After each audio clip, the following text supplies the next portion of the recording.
وَوَصَّى بِهَا إِبْرَاهِيمُ بَنِيهِ وَيَعْقُوبُ يَا بَنِيَّ إِنَّ اللَّهَ اصْطَفَى لَكُمُ الدِّينَ فَلَا تَمُوتُنَّ إِلَّا وَأَنْتُمْ مُسْلِمُونَ۔ اور ابراہیم اور یعقوب نے اپنے بیٹوں کو اسی دین کی وصیت کی کہ اے میرے بیٹو، بے شک اللہ نے یہ دین تمہارے لیے چن لیا ہے، تم ہرگز نہ مرنا مگر اس حال میں کہ تم مسلمان ہو۔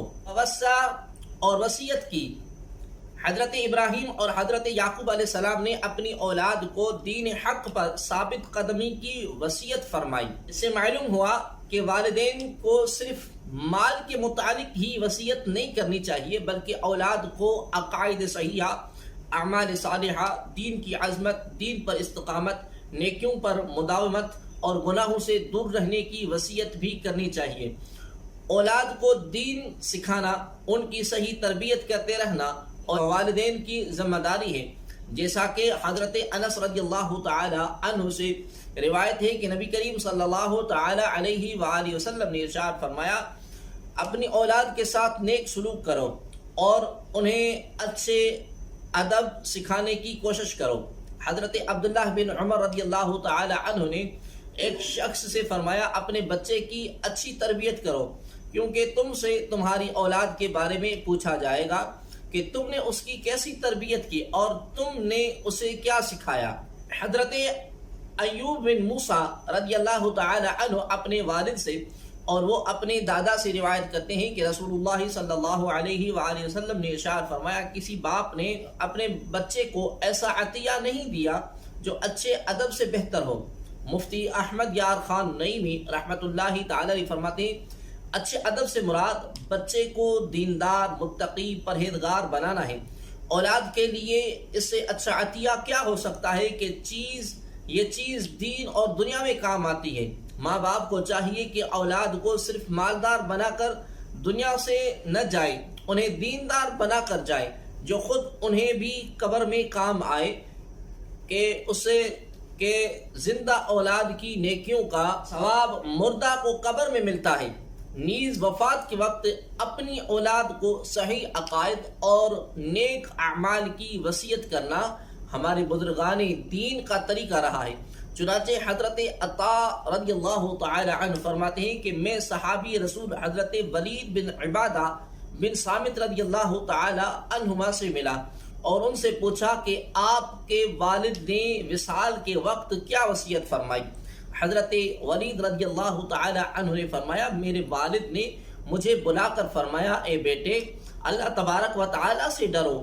یہ بات جان لو کہ اللہ تبارک و تعالی سے اس وقت ڈرنے والا نہیں بنے گا جب تک اللہ تبارک و تعالی پر اور ہر خیر اور شر کے اللہ تعالی کی طرف سے مقدر ہونے پر ایمان نہ لائے گا۔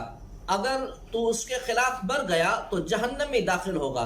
میں نے رسول اللہ صلی اللہ علیہ وآلہ وسلم کو فرماتے ہوئے سنا کہ اللہ تعالی نے سب سے پہلے قلم کو پیدا کیا، پھر فرمایا کہ لکھ۔ قلم نے عرض کی کیا لکھوں؟ ارشاد فرمایا تقدیر لکھ، جو ہو چکا اور جو ابد تک ہوگا۔ جب حضرت عبداللہ بن مسعود رضی اللہ تعالی عنہ کی وفات کا وقت قریب آیا تو ان کے بیٹے عبد الرحمن رضی اللہ تعالی عنہ نے عرض کی، مجھے کچھ وصیت کیجیے۔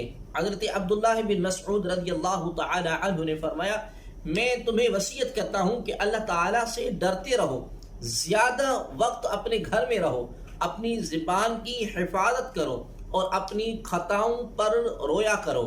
حضرت علقمہ الطاردی رحمت اللہ تعالی علیہ نے وفات کے وقت اپنے بیٹے کو وصیت کرتے ہوئے فرمایا، اے بیٹے، جب تمہیں لوگوں کی مجلس اختیار کرنا پڑے تو ایسے آدمی کی صحبت اختیار کرو کہ جب تو اس کی خدمت کرے تو وہ تیری حفاظت کرے، اگر تو اس کی مجلس اختیار کرے تو وہ تجھے زینت دے، اگر تجھے کوئی مشقت پیش آئے تو وہ برداشت کرے۔